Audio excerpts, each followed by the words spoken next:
book friends, welcome back to my channel.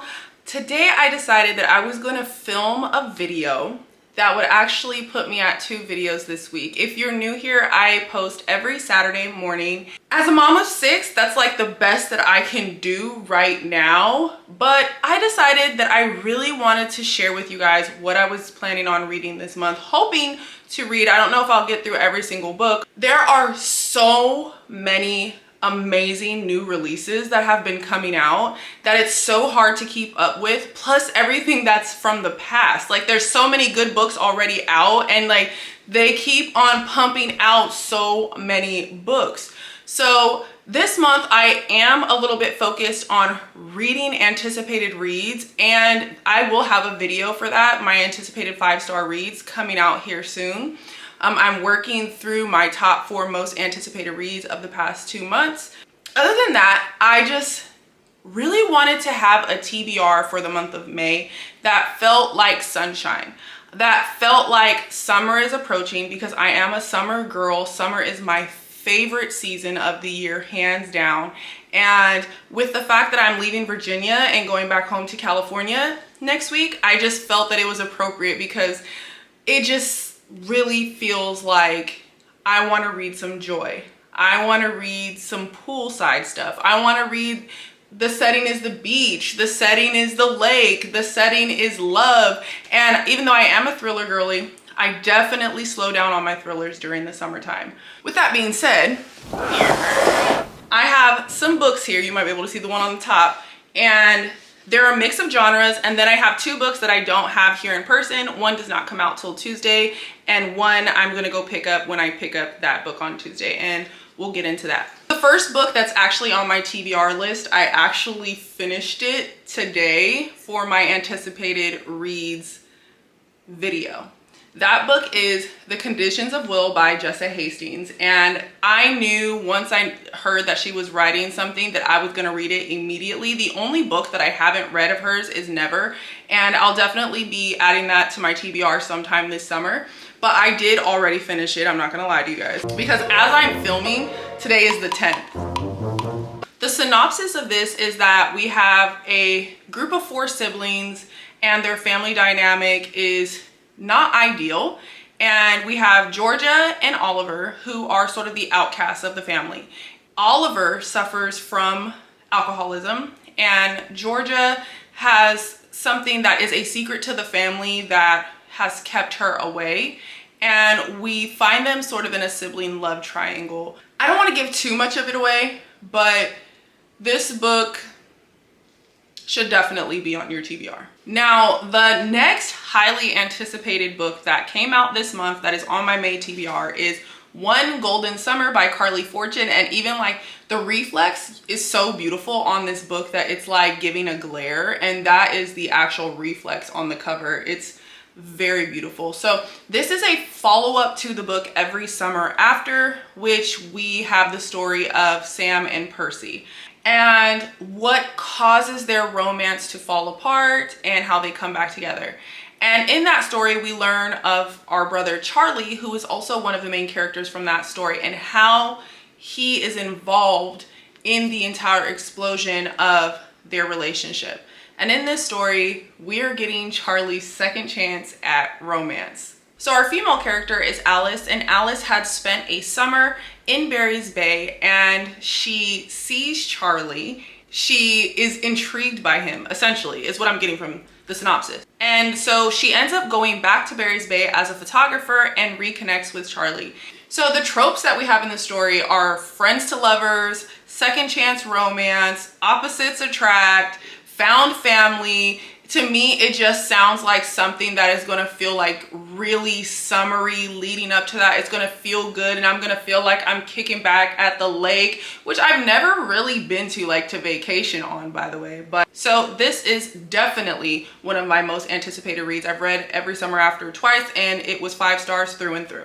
Next, we have Great Big Beautiful Life by Emily Henry. Of course, obviously, I am a new Emily Henry fan. She has won me over. We are besties. I have heard that this is being referenced as the Great Big BBL. Actually, one of the people that go to the Silent Book Club, he made a post, and He said that and I literally was dying laughing. So this is going to be on my May TBR.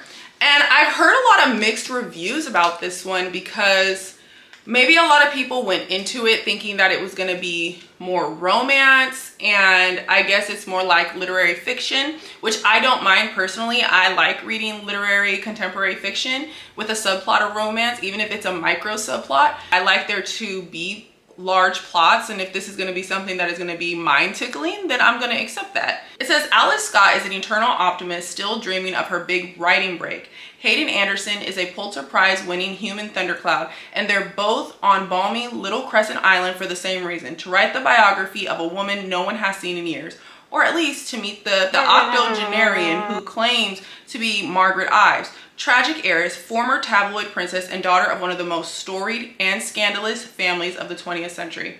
So basically what they're doing is they're fighting for the right to write her life story. And so is this like rivals to lovers? Is that what that is? Because it's like a competition to win? I don't know. And I heard that there's like a lot of touchy subjects about like the backstory. I think it's of the FMC. I'm not quite sure.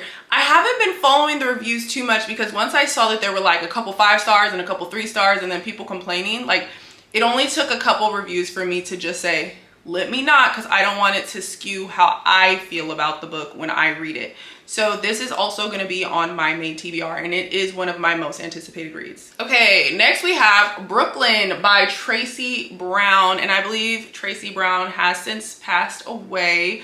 A couple years ago, I remember on a Facebook group seeing that she passed away. I saw someone recently read this on my Goodreads and leave a review, and I think they gave it 4.5 or 5 stars, and it really sounded hilarious to me. And I'm not quite sure. I think she's narrating the book from the grave. I read something similar to that before by a certain famous author, and I did not really like that book. But the way that this was written, like when I read the review, it was so funny. So it says, in her final and arguably best book, Tracy Brown crafts a tale about a master manipulator and serial survivor who will scorch earth to get what she wants. When she is found murdered, the question isn't who killed her, it's who wouldn't.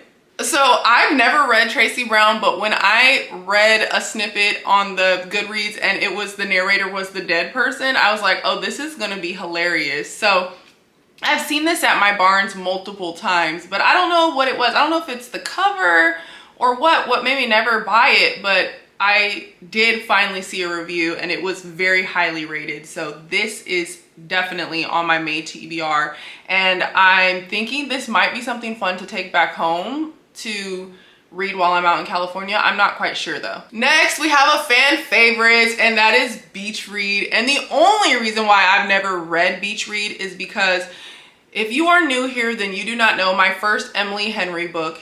And all my OG followers, people who follow me on Instagram, know that I did not like Happy Place. I mean, not Happy Place. People We Meet on Vacation. Lord of mercy, help me. I did not like People We Meet on Vacation. I was like 5 months deep into reading that book, and it put me into like a year-long reading slump. I stopped reading after that. I really did. And so I am now taking my time to read what she's come out with and backtrack and see. And I've heard that this is some of people's absolute favorite book of hers. So it definitely needed to be on my list. This is a book about authors, right? This is a book about authors who fall in love with one another. It says Augustus Everett is an acclaimed author of literary fiction. January Andrews writes best-selling romance. When she pens A Happily Ever After, he kills off his entire cast. They're polar opposites. In fact, the only thing they have in common is that for the next 3 months, they're living in neighboring beach houses, broke and bogged down with writer's block. I'm not going to read the rest of it, but that's the main first 2 paragraphs of the synopsis. And because so many people love this one, even more so than her newer stories, I definitely picked this one up over Book Lovers. I've heard kind of mixed reviews over that. So I'm thinking this might be the other one that I take on vacation. I don't want to take too many. I was thinking of taking like 2, but then I have like super long plane rides with all the kids. So I was thinking I might be able to squeeze in 3. But this one is definitely on my TBR. Next, we have Promise Me Sunshine. I know you guys have been seeing this probably around everywhere by Cara Bastone, and I did read one of her books last month, and I liked it. I enjoyed it, and so I wanted to see if I would like this one better. And there's like a whole synopsis, but I'm just gonna read you guys the top part, and it says, grieving the loss of her best friend, a young woman finds her life turned upside down when she meets a grumpy stranger who swears he can help her live again, by a beloved author of Ready or Not.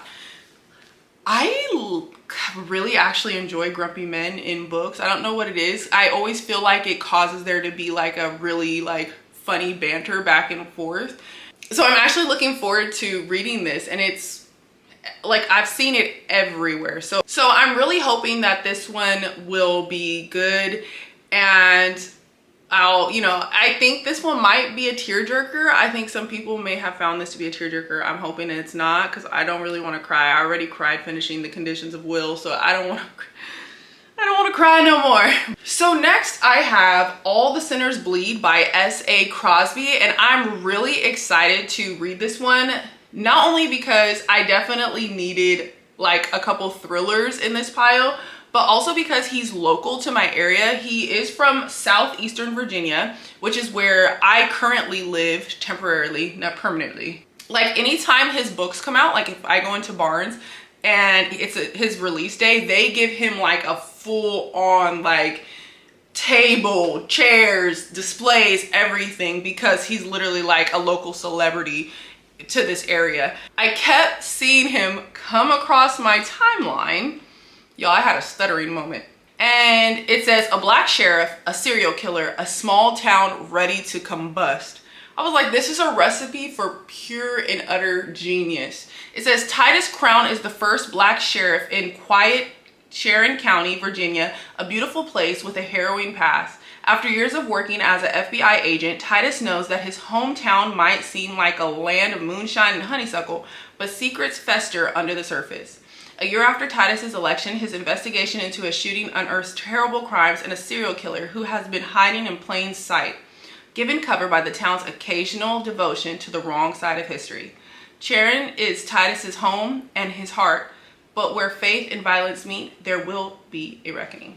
Sounds really interesting, and I really enjoy reading thrillers written by men. I like to see the way that their brain works, and it's always a wild ride, and I always feel like I'm dead smack in the center of a movie, honestly, every single time.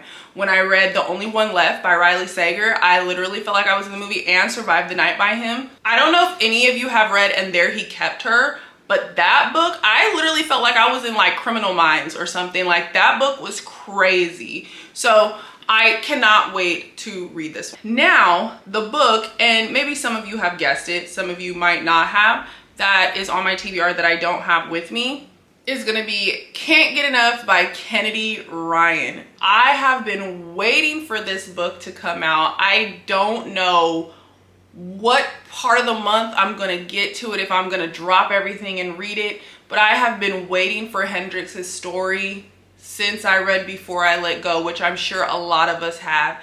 This story is friends to lovers, it's forbidden romance. I mean, this is a boss babe, she is living her life, he falls first, slow burn.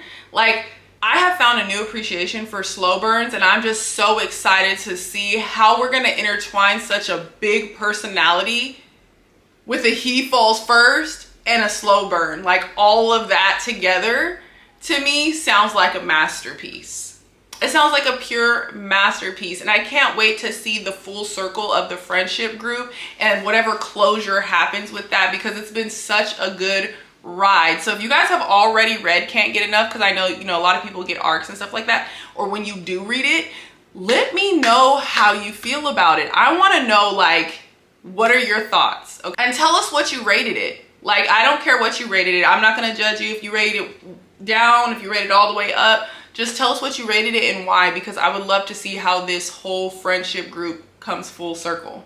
And last on my TBR for the month is going to be Audrey and Bash Are Just Friends by Tia Williams, which is an interconnected story to 7 Days in June. So you can only imagine how excited I am to read this book, because 7 Days in June, I don't know if it's just top 3. It might even be number 1 favorite romances of all time. That story, if you haven't read 7 Days in June yet, what are you doing? What are you actually doing with your life that you have not read 7 Days in June? But I digress, because that's not what we're here to talk about. We're here to talk about Audrey. Audrey is actually Gia's daughter, the main FMC from 7 Days in June.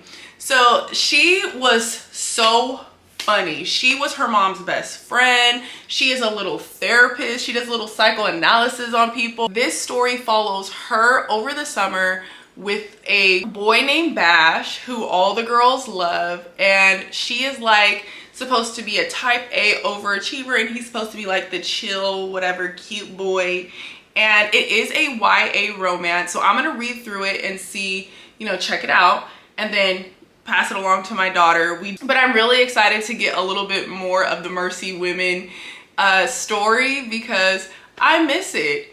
Even though I just reread 7 Days in June in March, so only 2 months ago, I miss it. I just love their whole story, their dynamic, all the things about their family.